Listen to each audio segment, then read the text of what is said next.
we have one of the most famous comic strip artists of all time, Scott Adams. Hi. Welcome to Vlad TV. Thanks for having me.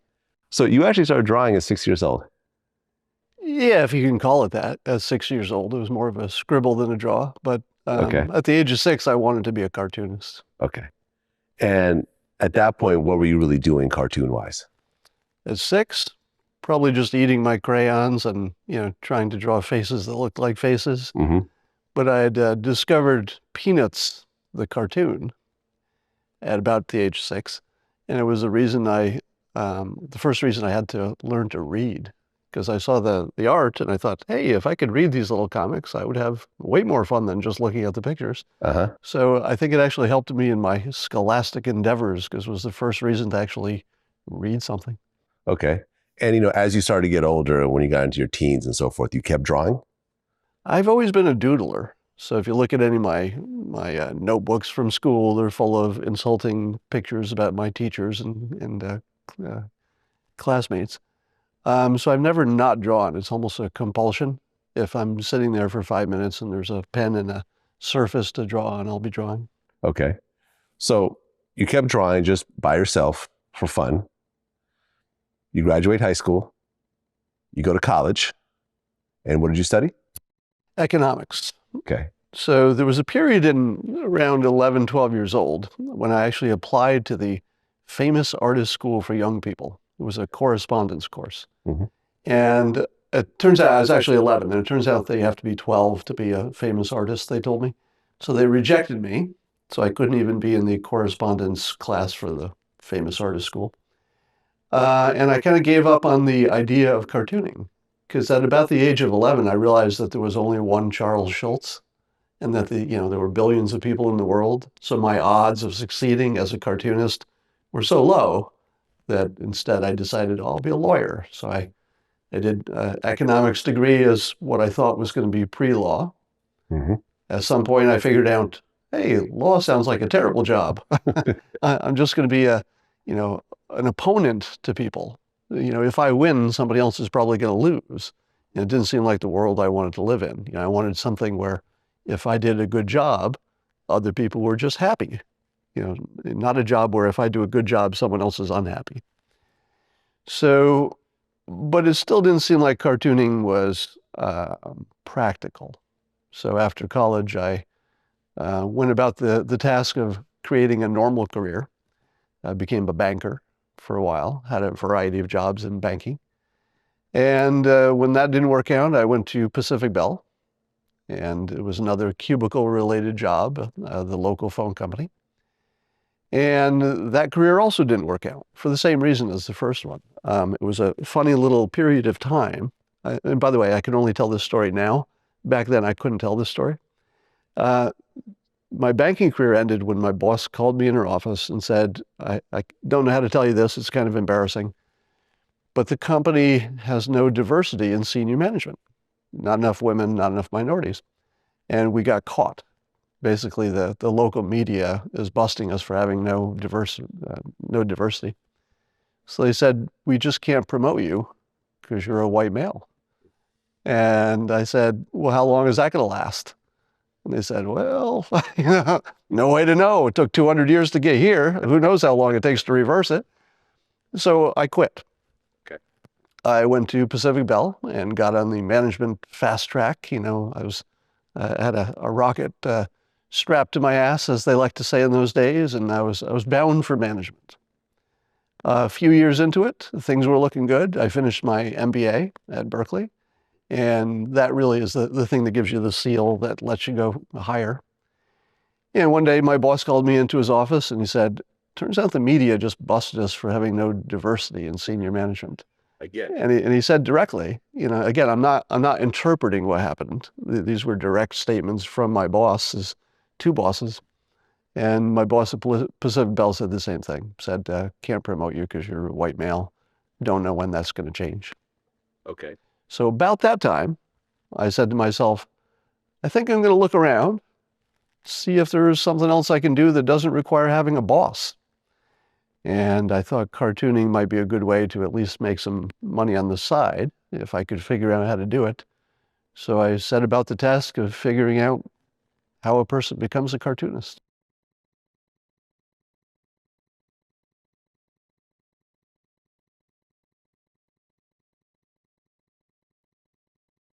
So at both of my day jobs at the bank and then at Pacific Bell, I was drawing my coworkers, usually humorous or insulting pictures of them. And I was also using my art to um, put in my presentations. So my presentations were a little bit better, PowerPoint types of things. And I was drawing on my whiteboard in my cubicle. And I'd even asked people to name the character that I drew the most, which turned out to be Dilbert. And my old boss came in and saw it and said, Dilbert. And I knew that was going to be the name. I didn't realize that he had stolen that from another cartoon until it was too late. Turns out that there was a World War II cartoon that was used just in the Navy for Navy pilots to teach them how not to do things. It was the wrong way to be a pilot, I guess. And the name of that cartoon was Dilbert. And my boss had seen that and didn't remember where he'd seen it. And he saw my comic and said, hey, Dilbert's a good name for a guy who's always screwing up. And I never got sued, but I think it's because the government owns that cartoon. Right. So you have your job at Pacific Bell and you start doing your cartoons at night. In the morning. In the morning, early morning. Right. And what prompted you to start actually trying to pursue and have this cartoon published? So it was always my objective to get something published somewhere, but I didn't know how to do that. As luck would have it, and luck always plays into any story where somebody is successful, just as I was wondering how to become a cartoonist, I turned on the TV one day, and there was a TV show on how to become a cartoonist. Now, I'd never seen this before, right? But just at this moment in time, when I needed this exact information, there was a TV show with that exact information. Now, the bad luck is I missed the whole show. I just caught the end of it, so I figured out what it must have been about. And this was, before DVRs. Mm-hmm. So as the closing credits were going by, I quickly grabbed a pencil and wrote down the name of the show and the host of it. And I sent him a letter. And I said, I missed your show, but I'd like to know how to become a cartoonist. A couple weeks later, I get this 2-page handwritten letter from the host of the show. And he said, buy this book that'll tell you how to submit samples, use this kind of paper. I think he gave me some pen recommendations, which I really needed because getting the right kind of paper and pen is actually hard to figure out if you're not a professional. So I thought, hey, I know exactly what to do. So I got the materials he recommended. I got the book he recommended, put together some single panel comics. This was before Dilbert. Sent them off to Playboy and the New Yorker because they paid the most for comics. And they were rejected a few weeks later. But I felt okay about it because I had a goal and I worked toward it and I did my best, and it didn't work out, but not everything works out. So I put all my materials away, my drawing materials, and I just sort of forgot about it. A year goes by. And one day I walk onto my mailbox and there's a second letter from the cartoonist, Jack Cassidy is his name, who gave me the original advice. And the weird thing is I hadn't communicated with him in that year. I hadn't even thanked him for the advice. Okay. Very rude of me. So it was weird that he would send the second letter a year later. So I opened his letter and it said that he was cleaning his office. And he had come upon my samples I'd sent him a year earlier. And he said he was just writing to make sure that I hadn't given up. Wow. That was the only reason he wrote. Wow. And I had given up. Yeah. And I remember that in his original letter, that was his only advice. He said, it's a really competitive industry. Don't give up. So when I got the second letter, I thought, well, maybe he sees something in my samples that Playboy didn't see and the New Yorker didn't see. So I decided to raise my sights. And instead of trying to get just a single comic published in some magazine once, I would try to become a syndicated cartoonist, meaning having my comic in newspapers all over the world, because I had the book that told me how to do that, where to send the samples to get a syndication company to pick you up. And I started making some 3-panel comics that featured this character I had named Dilbert. And it was loosely based on my own experience in the workplace and my coworkers. And I sent it off to the half a dozen or so big syndication companies. And one after another, the rejections trickled in. I thought I had them all. So I thought all of them had weighed in and they were all rejections. And so once again, I took all my materials, put it in a closet, forgot about it. How many years had passed at this point? Since... from the time that you sent in the first ones to like the second batch? A year. A year-ish. Quite a while. So when I got what I thought were all the rejections, I put all my materials in the closet. And 2 months later, I get a phone call out of the blue from a woman who said she worked for a company I'd never heard of, some company called United Media. And I hadn't sent my samples to anybody with that name. So it was kind of curious when she said, we like your comic. I didn't even know how they'd seen them. And we'd like to offer you a contract to be a syndicated cartoonist. Like one of the biggest goals in cartooning. But I'd never heard of this syndication company. So I said, I'm flattered by your offer, but I've not heard of your company, this United Media company. And it would help me if you have some references. Is there anybody you've worked with, a cartoonist, who's been published in any way? And there was this long pause. And then she said, yeah, we handle Peanuts and Garfield and Nancy and Roboman and Marmaduke. And when she got to the 12th name on the list, this is when I realized that my negotiating position had been compromised because I didn't know anything about this business. Right. Turns out this was the parent company of the syndicate I had sent my samples to, so there was a reason they saw it. So I said yes, got a lawyer, got a contract, took about a year of working with them and developing it until they were ready to publish it. Okay, so they were actually working with you to create what ended up being Dilbert. Yes, but in this case, creating is more on the editing side. So there were things that they said, well, do more of this and less of this, but they don't get into the weeds of, make this character this way or change this personality or anything like that. Okay. So a year later, you finally get to the point where they're getting ready to publish this thing. Okay, so this is now 2 years from the moment that you actually sent in your first samples. Right. So you send in your strips and they get put in a newspaper? Yeah, so the way it works is a team of salespeople hired by the syndication company goes out and they try to sell it in person to every newspaper that they can. It's common when there's a new cartoon, if people are not sure about it, but they think, well, it could be something good, but we're not sure about it, they will buy the rights to it and not run it.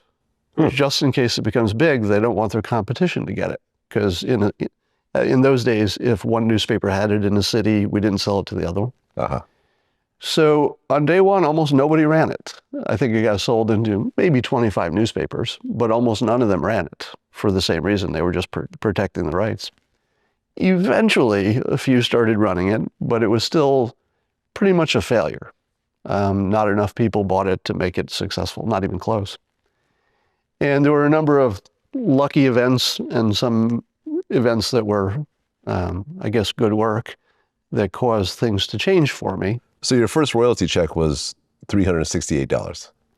That sounds about right. It was pretty small, yes. Okay. And that was before the Boston Globe and everything? That was probably before the Boston Globe, yes. Okay. So from the time that it started to get picked up, how much time passed?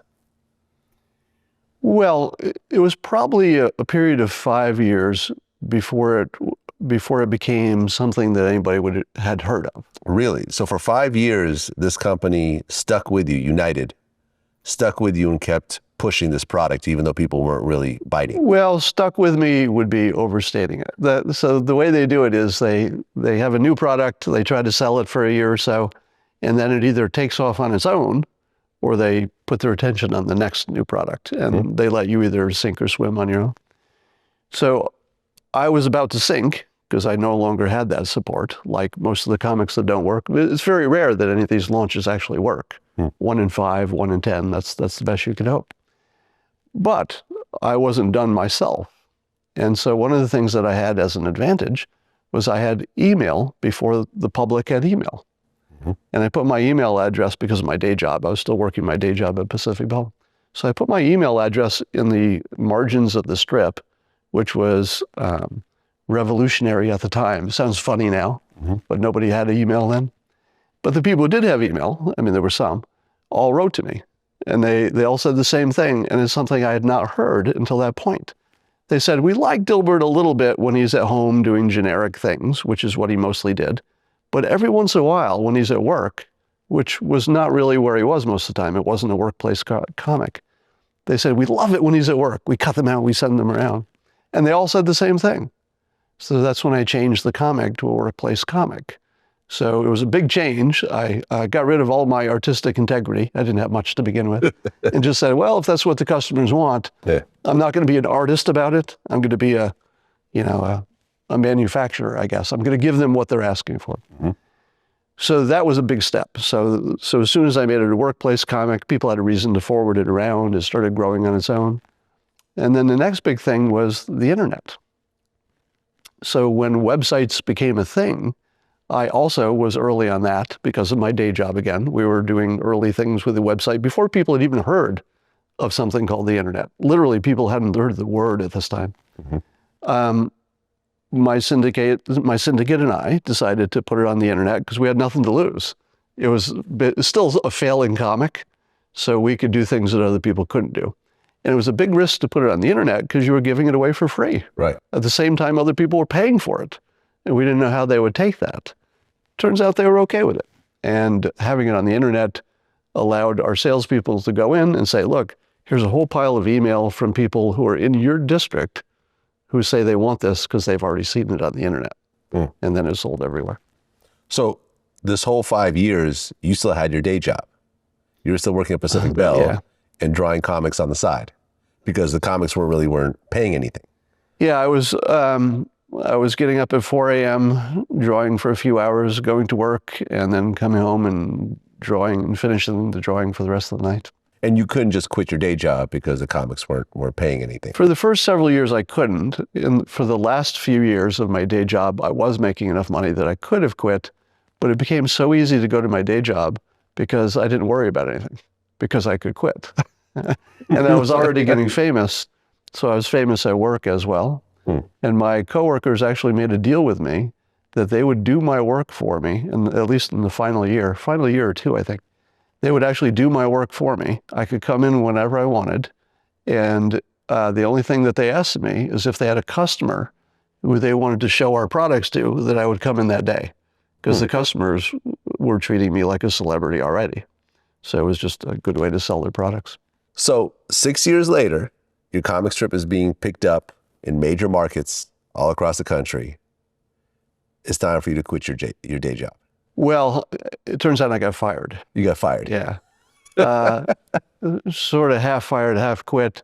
I'd made a deal with my boss that if they ever needed the budget for someone who did real work, they just had to ask me and I would leave. Because he was aware of the deal my coworkers had made with me that they were doing my work. Okay. And one day he called me in and said, I need the budget for something else. And I said, thanks. And, it was time. Right. The timing was okay, so I was good with it. Well, I think I remember reading that the one thing he asked you was not to put him in the comic strip. Yeah, that didn't work for him. Yeah, which you did. Yeah, he was in the comic strip almost immediately. Almost immediately after that. Yeah, I can't remember if I did it while I was still working for him. It was around that time. Well, I think what was interesting about Dilbert is that before Dilbert came around, you had Peanuts, you had these various comic strips, but Silicon Valley was starting to form, and the computer revolution was starting to happen and engineering became a more serious thing. Like, I went to computer science at UC Berkeley. So it was like suddenly this world that I could relate to, there's now a comic strip that actually talks about it. My first job out of college was at a startup and I was in a cubicle and I was writing code all day and so forth. So it was like the timing of it was interesting because there was nothing like it that was feeding all these people that could relate. Yeah, one of the things I learned about humor writing, and this is the most non-obvious humor writing advice you'll ever get. And I got this from Bill Keane, who did Family Circus. And the idea is that if you write for yourself, meaning things that you think are going to be funny, then you've only written for yourself and nobody else wants to look at it. So you have to write about other people's lives, and they will find that hilarious, even if it isn't. So you could leave out a lot of technique. If somebody says, "Oh, that's me," they will think that's hilarious because you talked about them. So talking about other people is actually the skill of humor, and it's the most underrated part of it. So in all these years, have you ever just said, I don't feel like working this week. I'm going to miss a couple days. I'm going to go on vacation. I'm not going to do it. I mean, because it's a very interesting type of job where you have to do it yourself and you're required to do it 365 days a year, right? Yeah, one of the things I had working for me for decades is this fear that if I stopped doing it for a few days, I wouldn't be able to do it. You know, I felt like I was in a zone, a rhythm. And I tested that a few times by, you know, every once in a while you got to travel, you got to take a few days off. And it is way harder as soon as you come back to get back to find the zone again. So it's a real thing. And I was petrified of it. So I did work every day if I could. Only in the last year have I even experimented with trying to move my work times around and, you know, take some days off. I'm experimenting with that now, actually. Was there ever a point where you said, maybe I should bring in an assistant, a partner, you know, someone that I could train that could possibly help me out and take over some of this stuff? So just this year, I had some pretty bad hand problems. My hand was, it's a longer story, but I was having some spasms from overuse. And so for a week, I had guest artists, you know, just different artists who were actual artists, but they would do a day or a week of it. And I waited to see if my hand would get better, but it wasn't getting better as quickly as possible. So right now I am using an art assistant. What I noticed about Dilbert is that it came out in the comic strips, but very quickly after it became popular, you start seeing the books. You start seeing merchandise and so forth. Now, was that your idea, or is that something United came up with? Or Well, the books, there are lots of different types of books. So some of them are just reprints of the comic, but the ones that made the biggest difference are the ones that I wrote new material for. Yeah, and I bought some of those. The Dilbert Principle, for example. Yeah, I think that's the one. That's the first one? Yeah, that was the first big one. I think that's the one that I bought, yeah. And that came about because the Wall Street Journal liked my comic and said, "Hey, could you write a guest article about business?" And I wrote an article that my publisher looked at and said, "Hey, this could be a book." So at one point, I was working my day job, writing a book and doing the comic at the same time. Those were very busy times. And when the Dilbert Principle became #1 bestseller. So New York Times bestseller. New York Times bestseller, nonfiction. Wow. How did it feel? So before we kind of keep going with this, how did it feel not only to have, you know, a very popular comic strip in all these countries, but now you have a New York Times best-selling novel? Well, let me tell you, before it was #1, it was in the top 10, and it climbed up to #2. And just sat there week after week. And Dennis Rodman had a book that was #1. I read it. And week after week, it sat there. And I would tell myself, I have the #2 book on the New York Times list. I'm pretty happy about that. And I thought I was happy until it hit #1. And I cried. You actually cried? I cried. My life changed. All right, this is where I do most of my drawing. This is a Wacom Cintiq. That's the name of the screen. It works with a regular computer, but I can just draw on the screen much the way I would draw on paper. So here's one that I've already done. And here's one that's before the color is added. And I'll just give you an idea of what the drawing process looks like. First step is usually a rough. So I create a new layer. This would make sense to people who use Photoshop. I'm just using regular Photoshop software. And if I were to try to add a character here, I would pick my pen size and my color, and I might be drawing, let's say, Dilbert looking at him from behind. First draft would be very rough, just to kind of get the general idea. Might look something like this. Maybe he's got his arm like that. All right, and then I look at it, and of course, I'm thinking the same thing you're doing, which is, that looks terrible. But it doesn't matter, because in the second phase, what I do is I lighten that layer. It's called a layer. And then when I do the finish art, I'll come in tighter. And if this were the real thing, I would make sure that my lines were a little better and a little truer to the character. I'll just do this quickly so you can get the idea. All right, this would be a lot better if I were taking my time. And we'll just give him a nose, and then I'll show you the next step. So, and then I can remove the rough draft layer. If there's something I don't like, let's say I've got a line that doesn't belong, I can just make it go away. Let's say I don't want Dilbert here. Let's say I want him smaller, and over there, I can just move him around. And if I want him facing the other direction, I can just turn him that way. So we've got the kind of flexibility you could never have on paper, obviously. And then when you reach the point where you want to add the color, this used to be a whole long, terrible process. But now, not so much. I'll show you. Swatches.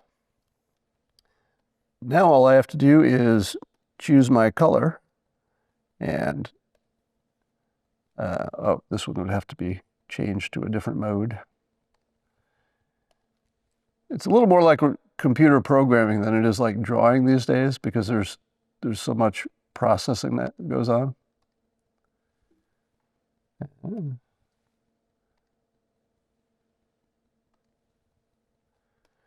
All right, so now that I got it set up, if I want to add color, it's just one tap.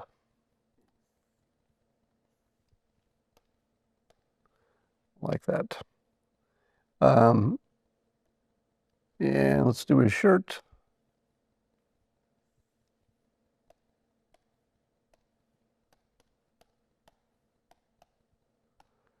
That process would have taken a long time in the old days.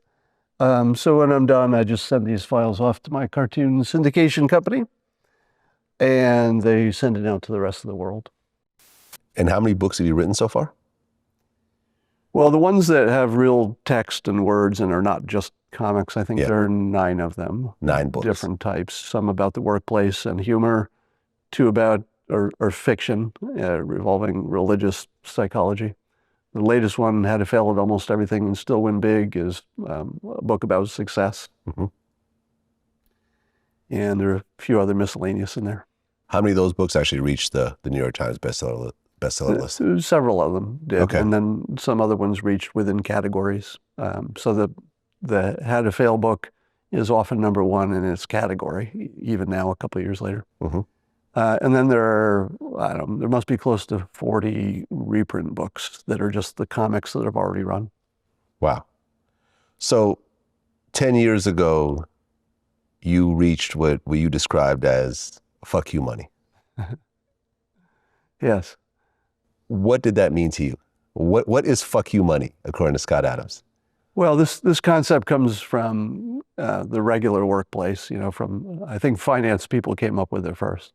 And the idea is that once you have enough money that you don't need a boss, nobody can tell you what to do. The public can't stop buying your product and hurt you because you have enough money already. Your boss can't fire you because you don't need him.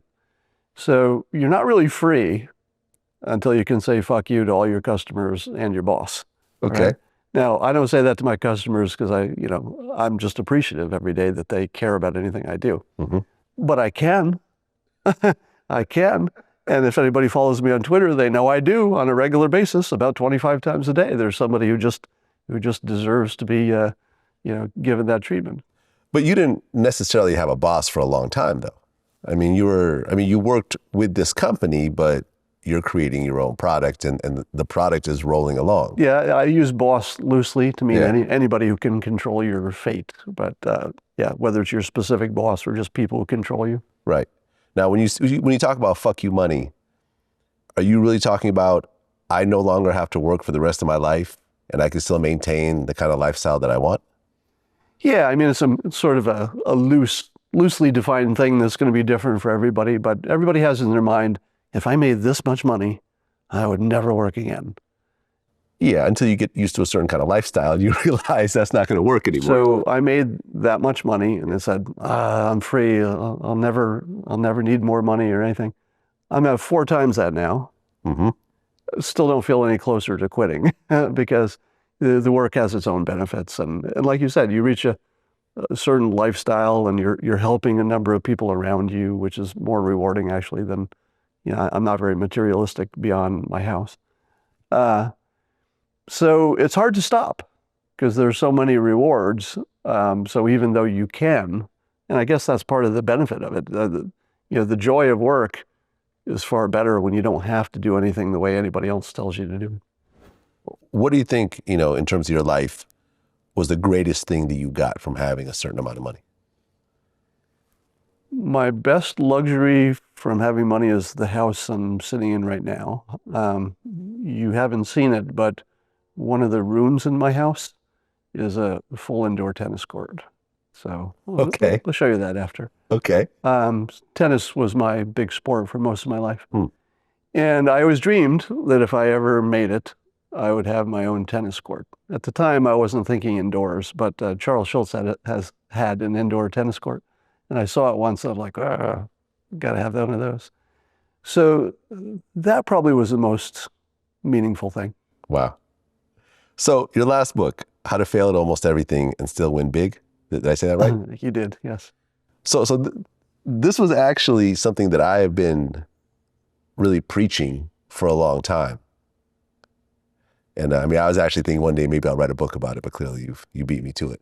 But what I realized in my own life is that you grow up with people telling you, don't quit, never give up. The winners are the people who stuck through it. When I actually took a step back and looked at my own life and looked at how many times I changed my career and had to pivot, like I went from,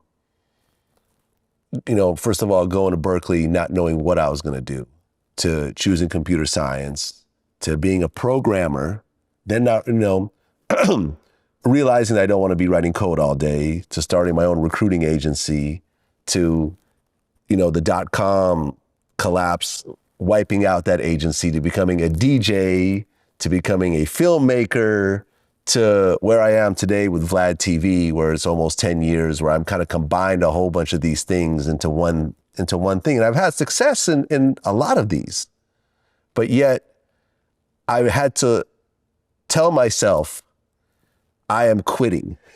So I do talk about knowing when to quit. And I do list all of my failures, of which there are dozens. Mm-hmm. But I think of it as a system versus a goal. And that's what the main theme of the book is. And what you described was a perfect system, in which I call that system talent stacking. So what you did is you combined talents in a way that were close enough or related to each other that they were complementary. So you became more valuable, not just because of a single thing you could do, but you had a combination of things which gave you unique capabilities. I'm sure, for example, that your technical knowledge helped you be a DJ. You said that passion is actually overrated. Yeah. So if you talk to a billionaire, as often happens, when a billionaire gets interviewed, somebody's going to say, what was your secret to success? And what do these billionaires always say? Whether it's Warren Buffett, Mark Zuckerberg, Richard Branson, they all say the same thing. They say passion. Follow your passion. That's what makes everything work. Here's the problem with that. Think what else they could have said instead of that answer. Mm-hmm. Could they say, well, I'm a billionaire because I'm smarter than poor people? Right. Can't say that, even if it's true. Right. Because in at least 2 of those guys, that might be true, right? Buffett and Zuckerberg are way smarter than ordinary people. Yeah. They can't say, I worked hard, because their gardener works harder than they do, right? It's not helping them become a billionaire. So if you look at all the answers they can actually give, they can't say luck, because then nobody wants to work with them. It's like, well, you just got lucky once. Like, what are the odds that happens again? Yeah. So they say the only democratic thing they can say, passion. And you know why they say that? Because they think you can get that. If they said it's because I'm smart, other people go, darn, I'm done. I'm not smart. There's nothing I can do. So I hate the billionaire because he's got something I don't have. But the billionaire cleverly says, no, don't eat me, because I know if the poor people get mad enough, they're just going to cannibalize the rich. Don't do that. Instead, find your passion. You can have what I have. It's complete bullshit. In my experience, I get passionate about things that work. Always. If it works, I get pretty excited about it. Right. But like I said, there were dozens of things I tried that didn't fail because my passion wasn't enough. There was something about the environment, something changed. You gave the example of, one of your businesses got, eaten by the dot-com bubble exploding. I had that same situation with some stuff. These are things you don't control, right? So you got to try a lot of things until luck can find you. But when something works, you get pretty excited about it. And I actually had a boss when I was a banker, commercial lender, who said, specifically, he said this.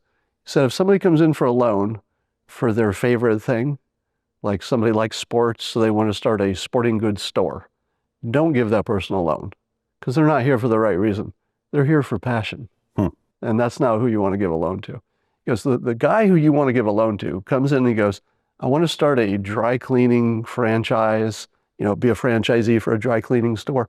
Totally boring. He has no interest in it whatsoever. But he's done 3 businesses like this, and they all worked. He knows how to hire people. He's willing to put in the hours. He's got a spreadsheet that shows you the numbers. No passion at all. He's just got a really good idea. And you know that he can execute. Give that guy the loan. Well, you said that if Dilbert didn't make millions of dollars, you wouldn't have been all that passionate about it. Not at all. No, because it's just hard work and it's sitting alone in a room and, doing this for hours at a time. But what about, like, for example, like, Malcolm Gladwell has the whole outlier philosophy. You've read his book? I have, yes. And his thing is that the people that are really successful, when you look at the Bill Gateses, the Warren Buffetts, the LeBron Jameses, various athletes, the reason why they got to where they got to was because they started so early and devoted so much time and were so neurotic about actually pursuing certain things that by the time they reached a certain age, they had so much more experience than everyone else around them that they naturally just kind of rose to the top. I totally reject that view of the world. Really? No matter what had happened in our history, somebody would be the richest person. And probably they didn't do anything that our current richest people did. I mean, I'm just imagining a different world. So if you have people with different outcomes, someone's going to be at the top. And the mistake that we always make is to say, what that guy did must be what works. And it isn't the case. It just worked that particular time for that particular person in this particular situation. So it's largely luck that people were doing the right things at the right time. Now, for every Bill Gates who was in there early, very smart, worked very hard, whatever checklist you want to say about him, there were 25 others doing the same thing. Yeah. He's just as smart, same place, doing the same stuff. They didn't become Bill Gates. So every time you dig down into somebody's specific success and you're trying to say, 3 of these guys did the same things, then you write a business book about it, it's always magical thinking because somebody's going to succeed. Let me give you an analogy. In evolution, we used to think it was survival of the fittest, right? That the traits that got carried on were the ones that were survival related. Now that's been updated, right? Now the current thinking is the things that survived are just the things that didn't get killed. So maybe you survived not because you had any great characteristics, you just were in an environment that didn't have tigers. It was just luck. So a lot of success is just pure roll of the dice. And then, afterwards, people want to put a filter on it and say, What are the reasons you're successful? And you can never duplicate it. I mean, that's your tell that it's not real. You can't duplicate it. Well, I don't think you could, like let's just say if we take a music analogy, you can't duplicate a one-hit wonder, right? In music, anyone, and I mean anyone, can create a hit record. The musical ability, the training, the person's voice, all that does not matter. Like, I've seen it over and over and over again by completely untalented people. They create a very catchy song, or they have a certain look, or they have something that just resonates with the audience. It's a million monkeys with typewriters. Yeah, exactly. They'll create Shakespeare. If you have an infinite number of monkeys and an infinite number of typewriters, they will eventually create Shakespeare. But a lot of those monkeys are going to write a hit song before anybody does Shakespeare. Right. But when you look at the Lil Waynes, the Jay-Z's, the Bob Dylans, the Beatles, the Michael Jacksons, there's a specific reason why they've been able to create hit record after hit record after hit record after hit record. The Princes, I mean, the list goes on and on. These are not the same people who are creating the one hits. Let me test that. Okay. Why do they all stop after the age of 40 or so when you would think their talents are at their highest? I've always wondered about that. Right? I've always wondered, I wonder why Bob Dylan stopped making hit records. He still makes music, lots of music. He's when was the last time McCartney had a major hit? And who has more skill, resources, good ear, every possible checklist thing you could think of? McCartney has 10 times more than anybody else. Why doesn't he still put out hits? And the answer is that there's something about the environment and the artist that has to match. All right. And as people age out, they're no longer matching the environment in whatever way, either physically by age, they're not appealing to young people, that might be part of it, but they may just not be tuned in anymore. Like they don't feel the angst. They're not hungry. They're not in pain. They're rich. Rich is a real problem with creativity. Yeah. I got to say, because being hungry and angry is really good for creating. Yeah. Really good. So I actually have to artificially generate anger for creativity sometimes. Really? Yeah, it's partly why I spend so much time on the internet and on Twitter. It makes me angry. And it gives me a lot of energy. But it's also why I have a startup, because the startup allows me to be connected with like real problems of real people, little problems that, you shouldn't have when you're rich, but I got lots of them. And so they're frustrating. And so I have stuff to write about. So I guess there's one luxury that I allowed myself when I built this house. I decided to put one room in it that's a little bit surprising. And this is my indoor tennis court. It's a full tennis court, regulation size, just happens to be in my house. I saw that Charles Schultz had an indoor tennis court years ago, and I thought to myself, I got to get one of those. Now my dog likes to use it for fetching. We'll find a ball and show you. Come on, stickers. A year ago, you came out and said that Trump is going to win by a landslide, is going to win by such a margin that we haven't seen it in recent history. Yes, I did. Would you like me to take you through that? Sure. So the prediction was based on his persuasion skills, not on politics. My politics don't align with him or with anybody else. But I am a trained hypnotist. I learned hypnosis when I was in my 20s, actually went to school for it, got certified. Okay, so you could actually hypnotize me right now. I could, yes. You could. And I've been learning the tools of persuasion in general, beyond hypnosis, all my life, both for general usefulness, but because it's especially important as a writer. Because when you write, you're trying to persuade. And so I observed in Trump the highest level of persuasive talent I've ever seen. And what a lot of people thought was random behavior and childish talking and bad vocabulary and whatever else you heard about him, I recognized as technique. So in the beginning, people said, my God, he talks like a sixth grader who doesn't know words.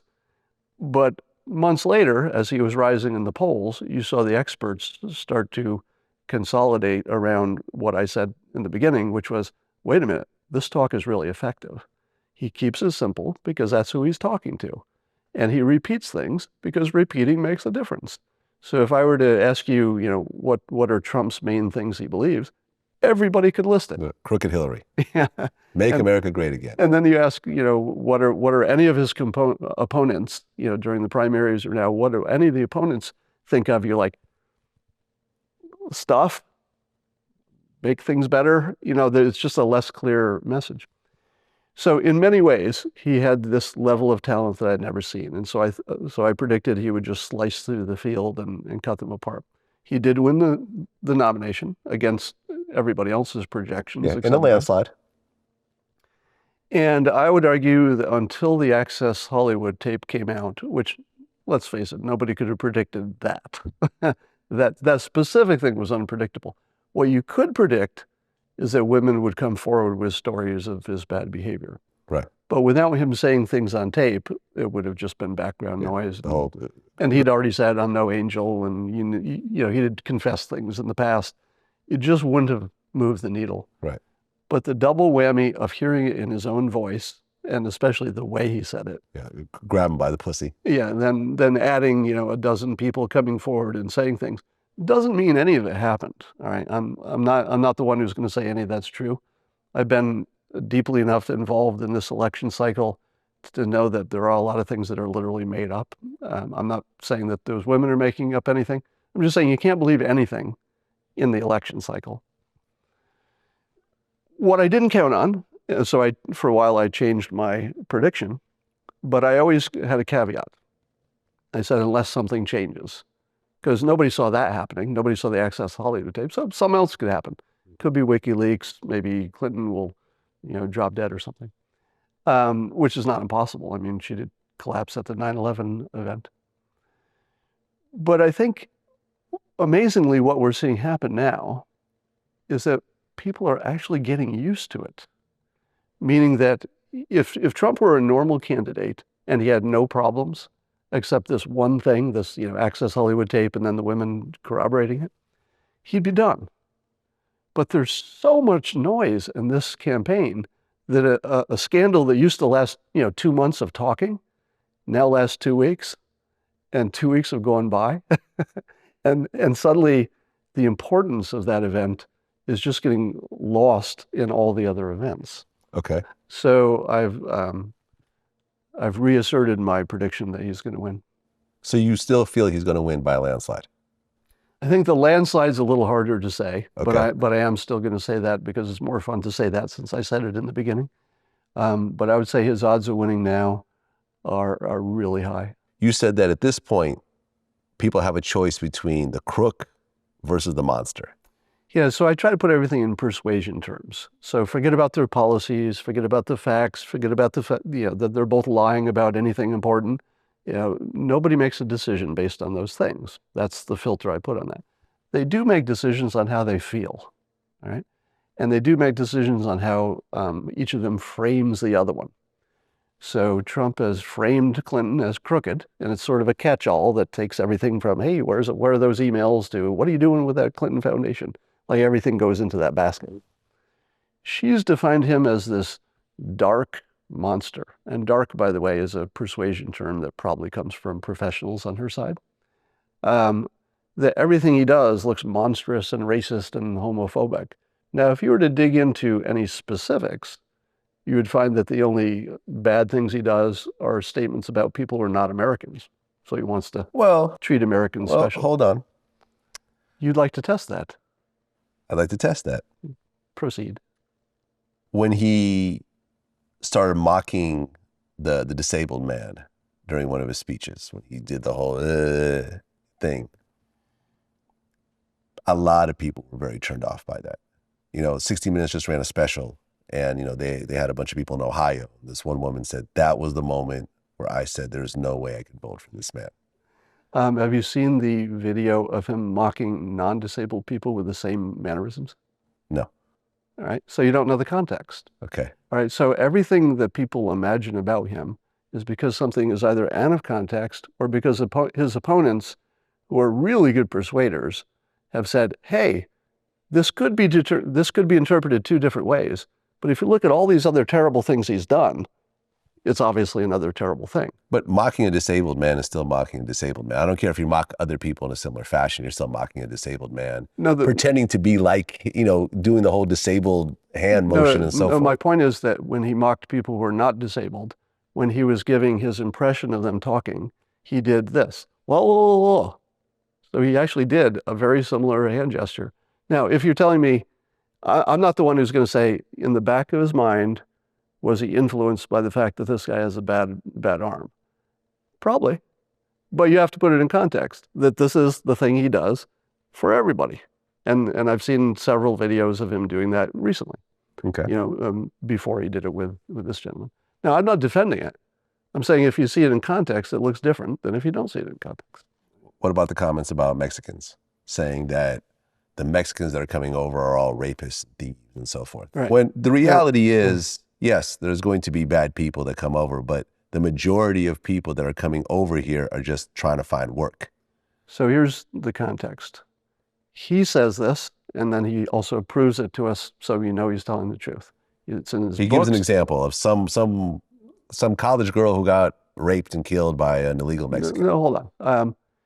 He tells everybody that he speaks in hyperbole because that gets him a better result. Basically, he's always negotiating with the public. So he says things that are bigger, worse, more important because he wants to ramp up your emotional connection to it. So when he said that some of the folks coming from Mexico were rapists, nobody should have thought, is he saying children are rapists? Because a lot of them are children. Is he saying that women are raping people? He's not. Is he saying that all the men who are coming across are raping? He's not. Did he leave the impression that there were more rapists coming over as immigrants than there might be in the general population? He did. But keep in mind that the people coming over did have a higher percentage of criminal class. I think that's objectively true. And the point he was making is that if you're trying to protect America, and that's your job as president, then any crime that comes in, for any reason, is undesirable. Okay. So his examples were terrible, but if you were to look at it, what could he have meant? He couldn't have meant that children are rapists. He couldn't have meant they're all rapists. He doesn't think that. But did he say it in a way that people interpret it? Yeah, that's on him. So he said it in a bad way. So the one example was the way he phrased the immigration problem sounded like a little sketchy. So if that were the only thing he ever said, you'd say, give him the benefit of a doubt.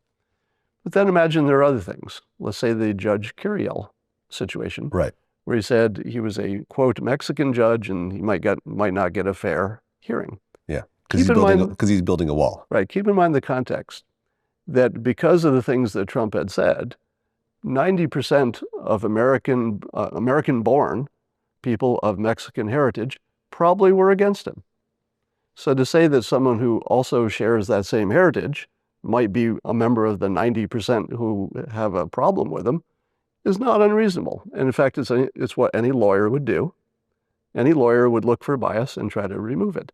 But they would also game the system, as he does. Well, but a lawyer can't say that a judge needs to be removed because of his conflict. You do that all the time. Really? So a lawyer could actually go into a courtroom and say, I want this judge removed because it'll be conflict of interest. That's normal business, sure. Huh, I mean, okay. in more cases, the judge would remove themselves because they'd say, so let's say my wife works at this company and they're the subject of the suit. And that happens all the time. Yeah, I mean, I've been in court before. Usually you're trying to be as nice to the judge as possible because he can completely wreck your case. Well, so in this case, let me just finish this example. Mm-hmm. So Trump is setting it up that if he loses the case, he can say, there was some bias, because he's already signaled that. If he wins the case, he wins the case. He's happy. So he's trying to create a situation where he's got two reasonably good outcomes.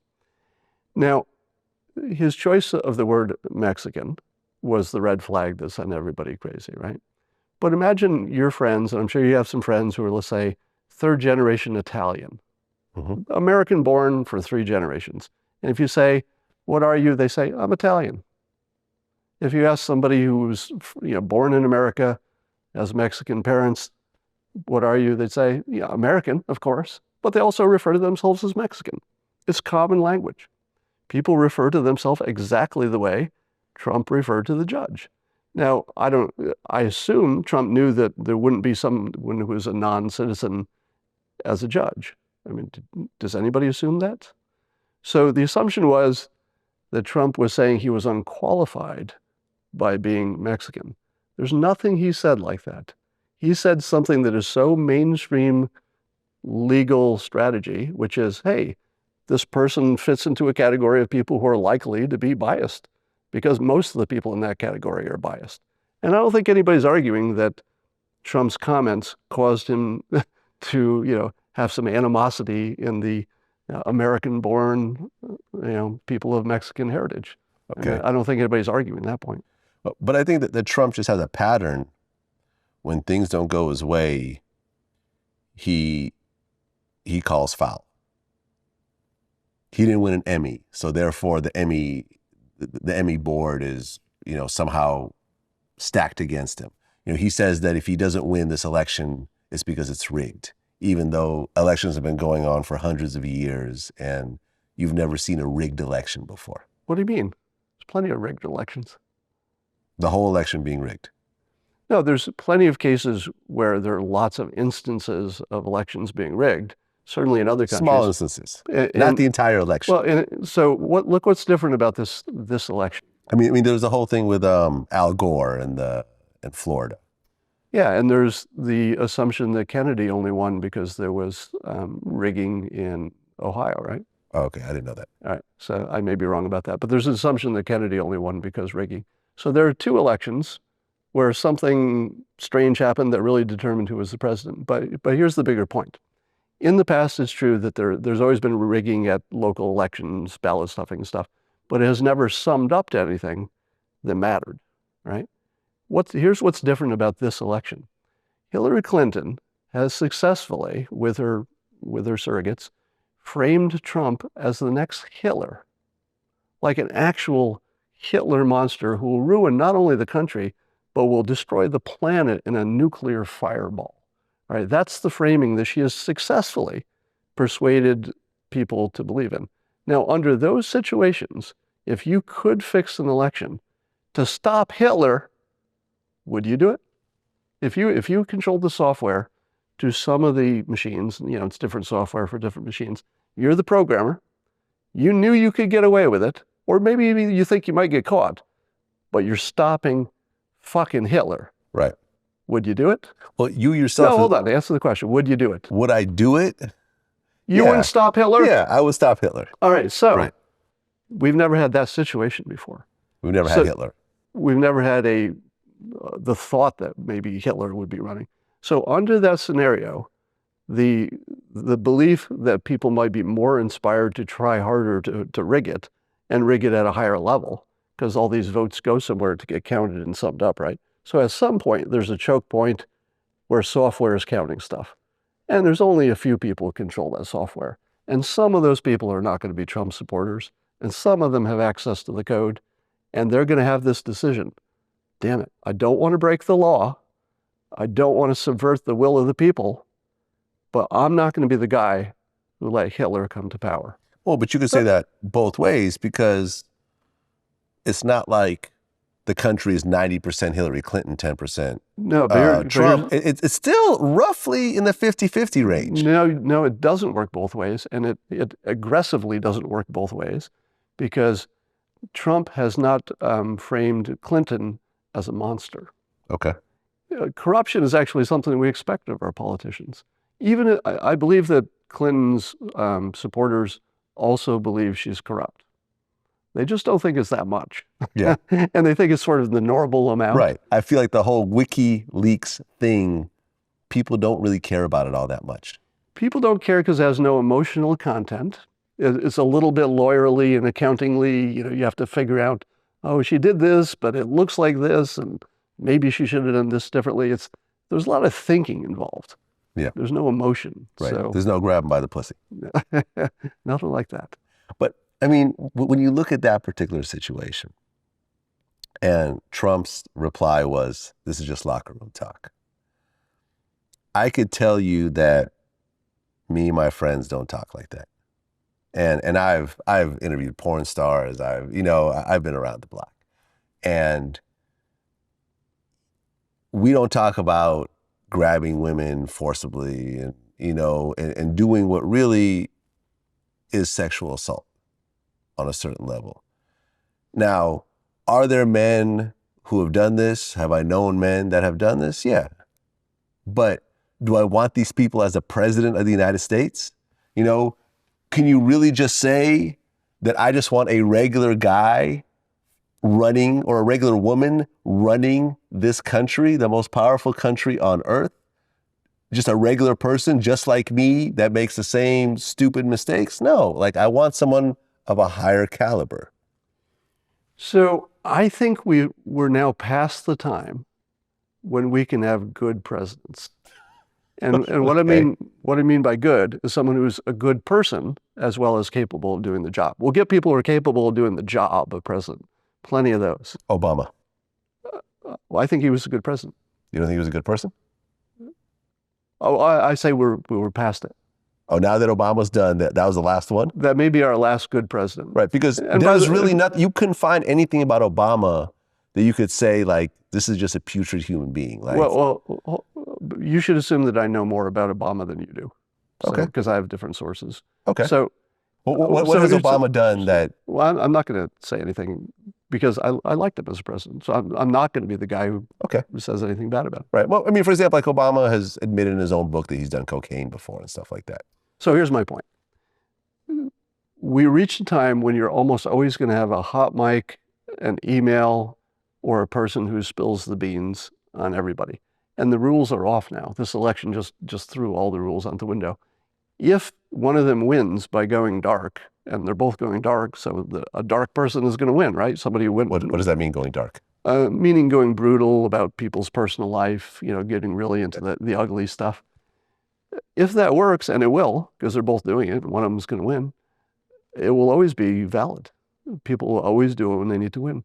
So there's nobody who's that age, let's say 50 to 70, nobody that age has a clean record. If you knew everything they did, right? There's nobody who can pass that filter. So, but I think what we're seeing, and this is harks back to what I said before, we may be entering a post-scandal world in the sense that you could find out your candidate for president is eating babies for breakfast, and you'd say to yourself, but not a lot of babies. Can we just talk about what you're going to do for me? And there's a little bit of sort of a growing up to it, in the same way that 20 years ago you would never admit, if you were a guy, you'd never admit that you'd looked at porn. And then, it's on Friends TV show that, they're all enjoying their porn. And now pretty much anybody would admit it in public. It wouldn't be a big deal. Okay. I think as horrible as this Trump stuff is, and I see it the same way. I mean, the things he said are, indefensible. Yeah. I think the public is going to say, what's my self-interest? Were my children going to use either Clinton or Trump as a role model? Which one of them do you want for your role model? Mm-hmm. None of them. Well, you've said that out of 300 million people in the U.S., the best that we could find is two 70-year-old racists. Yeah, so the funny thing is that that's what it looks like. If you give it the comic filter, it's like, we look really hard, and the best we could come up with is the crook and the monster. The reality is, and what I'm trying to say is, no matter who you replace them with, if you give people a year to dig up opposition research with all the recorded things these days, the number of things that are recorded in digital form, mm-hmm. Everybody's a crook and a monster. Those days are over when you have good people. We're the same people. Well, I think nobody's worse or better. It's still Kennedy's, LBJ. They're all just as bad. I think when you look back at certain people, like a lot of people do stupid stuff when they're kids. Like I did. If there was a mic on me when I was in elementary school, I probably said the most ignorant stuff ever. But there's a point where you have to be responsible for your actions. You know, when Justin Bieber did all that stupid stuff as a kid and, you know, used the N-word and so forth, people were upset, and some people still hate him over that, but there's a certain degree of, he's a kid, he made a stupid mistake. But a man in his 50s doing certain things really is past the point of being excusable. Which past president do you believe wasn't fucking around in the White House? Obama. Oh, past president. Don't think Bush was. Either Bushes. You may hold that opinion. I'm pretty sure you're wrong about that. Yeah.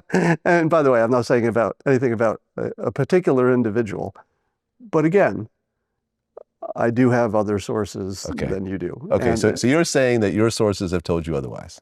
I'm not going to name specific presidents. Okay. But your assumption that there are some of them who did not do horrible things in office, I think is probably off base.